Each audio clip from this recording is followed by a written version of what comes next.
It's Batman month here on End Credit Reviews. Since Batman Forever was a hit, Joel Schumacher was back to direct his sequel, Batman and Robin. How can you review a movie that everyone has picked apart piece by piece, showing everything that's wrong with it? Well, the best I can do is just give my own personal thoughts. Batman, played this time by George Clooney, has trouble with Robin when it comes to crime fighting, but they have bigger problems when the new villain knows Mr. Freeze, played by Arnold Schwarzenegger, terrorizes Gotham City. Things get worse when he teams up with Poison Ivy, played by Uma Thurman, and her assistant Bane, played by Jeep Sweetson. On top of that, Alfred gets sick and his niece Barbara, played by Alicia Silverstone, becomes Batgirl. You can tell that one of the issues with this movie is the fact that it's over-bloated with all its subplots. But that's just only the icing on this badly made cake. The plan by Mr. Freeze makes no sense. Here's his plan. I will freeze the city.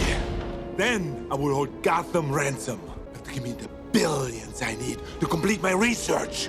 Wouldn't it be easier just to sell the diamonds to fund your research? If you think about it, this movie is kind of a copy of Batman Forever. Both begin with the villain robbing some sort of business, has to use a giant weapon to hold Gotham City ransom. A new villain, both in green, and both of them end with a new villain in Arkham Asylum. But if I have to talk about anything else that's wrong with this movie concerning the story, then I'll be at it all night. This movie has some of the worst casting decisions in film history. George Clooney had potential because he actually did a pretty good job as Bruce Wayne. But as Batman, it was like seeing him at a costume party dressed as Batman. Alicia Silverstone was a bad choice. First off, no red hair? Second, Barbara Gordon is the daughter of Commissioner Gordon, not Alfred's niece. Even if so, she doesn't even have a British accent. Actually, I'm looking for Alfred Pennyworth.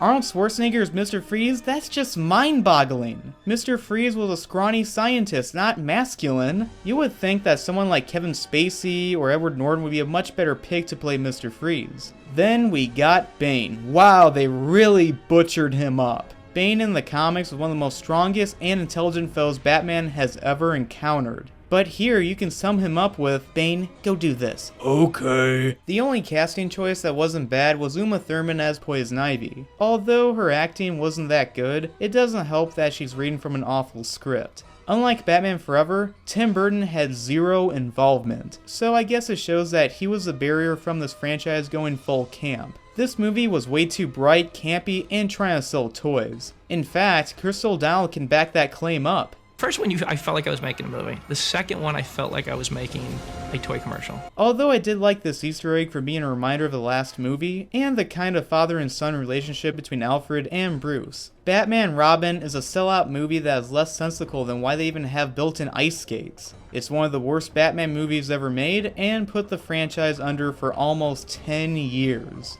I give Batman Robin 1.5 stars out of 4.